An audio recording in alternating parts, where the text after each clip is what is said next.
ایسی تبلیغ نہیں کی ابراہیم علیہ السلام نے. ابراہیم علیہ السلام نے تبلیغ اپنے گھر سے شروع کی اور بڑی حکمت کے ساتھ. ابراہیم علیہ السلام کے چچا تھے جس کا نام آزر تھا.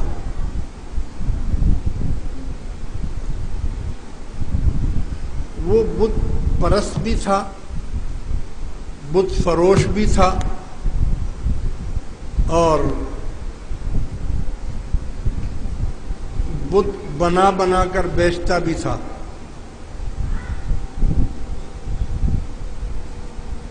ابراہیم علیہ السلام نے سب سے پہلے اپنے چچا کو کہا، چچا یہ کس گمراہی میں تم پڑے ہوئے ہو؟ یہ اپنے ہاتھ سے تم مٹی سے اس کو بناتے ہو، یہ تو نہ کسی کو نفع دے سکتا ہے، نہ نقصان دے سکتا ہے، نہ یہ اپنے آپ کو بچا سکتا ہے. تم اس کی پوجا کیوں کرتے ہو اور اس کو کیوں بیچتے ہو؟ یہ تو شرک کفر ہے.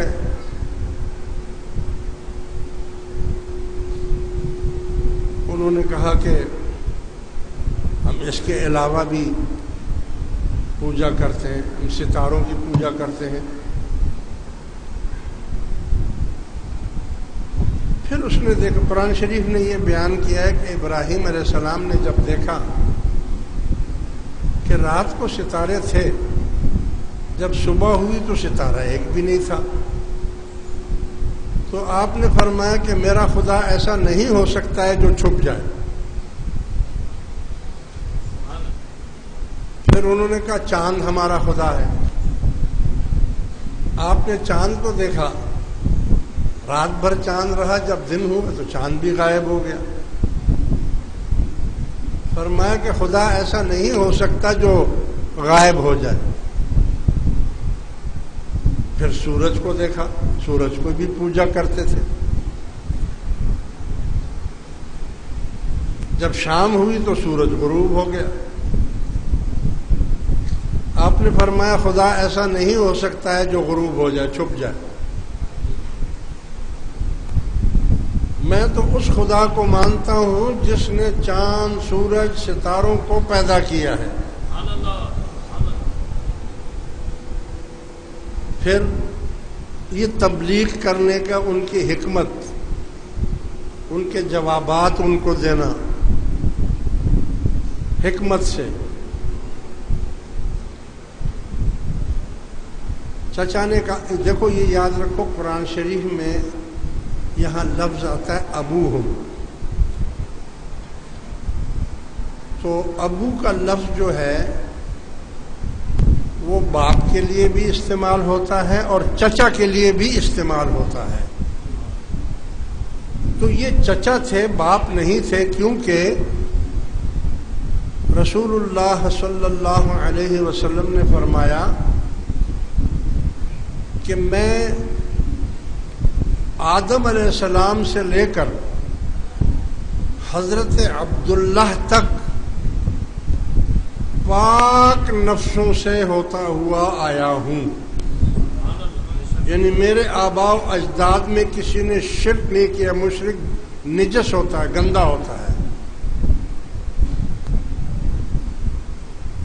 اس لیے یہ جو ابو کا لفظ ہے یہ چچا کے لیے استعمال ہوا ہے.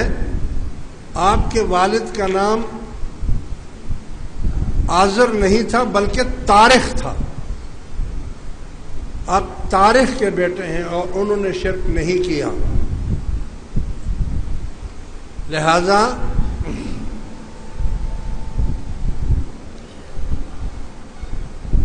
پھر انہوں نے سوچا کہ اچھا، چچا نے کہا کہ تم یہ بت لے جاؤ بازار میں بیچ کر آؤ. تو آپ نے فرمایا ٹھیک ہے،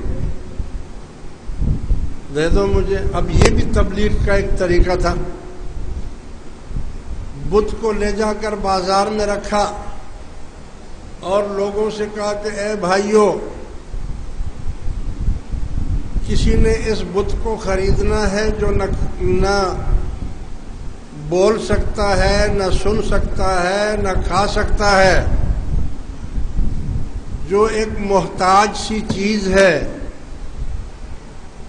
جو سوائے نقصان کے کوئی فائدہ نہیں دے سکتا، نقصان یہی دے گا کہ جو اس کو پوجے گا وہ جہنم میں چلا جائے گا۔ پھر اس بت کو پانی میں اس کا منہ ڈال کر کہا کہ لے پانی پی لے، پھر اس بت کو بٹھا کر اس کے منہ میں کچھ کھانے کو دیا، کھا لے۔ بت کہاں سے کھاتا؟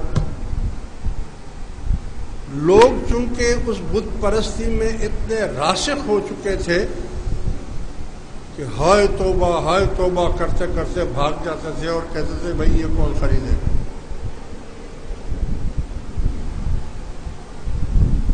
چچا کو آ کر کہا کہ بھائی اس کو کون خریدے گا، یہ تو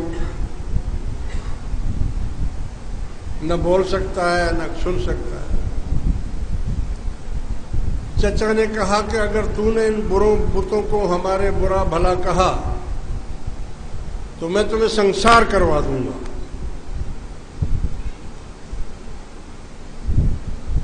آپ نے فرمایا کہ اچھا، خدا کی قسم ہے میں تمہارے ان بتوں کو دیکھ لوں گا۔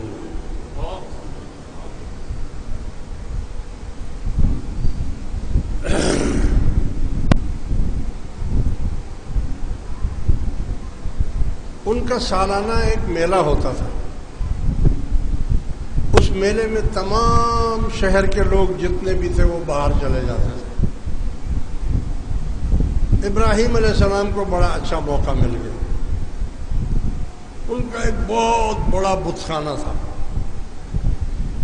اس بت خانے میں چھوٹے خدا بھی تھے، بڑے بھی تھے، اس سے بڑے بھی تھے، بہت سارے بت انہوں نے رکھے ہوئے تھے۔ آپ کو بڑا اچھا موقع مل گیا، آپ نے کلہاڑی لی اور بت خانے میں جا کر تمام بتوں کے ٹکڑے ٹکڑے کر دیے۔ کسی کی ناک کاٹ دی، کسی کے کان کاٹ دیے، کسی کا ہاتھ کاٹ دیا، اور جو سب سے بڑا بت تھا اس کو نہیں توڑا بلکہ اس کے کندھے پر کلہاڑی رکھ دی۔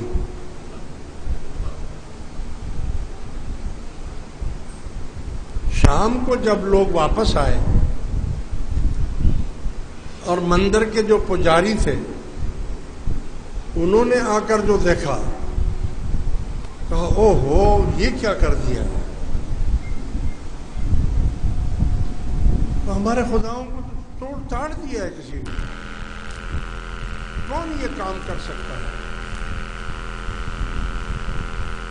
ایک شخص نے کہا کہ بھائی ہم نے ابراہیم نام کے ایک شخص کو برا بھلا کہتے ہوئے سنا ہے۔ قرآن شریف میں اللہ تعالیٰ فرماتا ہے کہ انہوں نے ابراہیم علیہ السلام کے سردار سارے جمع ہو گئے، پجاری جمع ہو گئے، کہ بھائی ہمارے تو سارے خداؤں کو توڑ دیے۔ ابراہیم علیہ السلام کو بلایا گیا اور آپ سے پوچھا کہ بھائی یہ جو ہمارے بت ہیں ان کو تم نے توڑا ہے؟ ابراہیم علیہ السلام نے بڑے حکمت سے ان کو جواب دیا، فرمایا تم مجھ سے کیوں پوچھ رہے ہو؟ بولا کس سے پوچھیں؟ بھائی یہ جو تمہارا بڑا بت ہے اس سے جا کر پوچھو، اس کو غصہ آ گیا ہوگا، اس نے توڑے ہوں گے، اس نے ان کو مارا ہوگا، توڑا ہوگا۔ دیکھو کلاڑی بھی اس کے کندھے پر پڑی، سب کے سب نیچے ہو گئے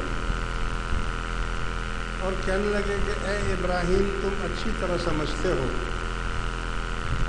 کہ یہ بت بولتے نہیں۔ تو آپ نے فرمایا کہ تف ہے تم پر اور تمہارے خداؤں پر۔ ارے جو بول نہیں سکتے، جو سن نہیں سکتے، وہ تمہیں کیا نفع نقصان دے گا؟ جب یہ دلیل ان کو دی گئی، آپ کا خیال تھا کہ اس دلیل سے یہ قوم، آپ چاہتے بھی یہ تھے کہ سارے جمع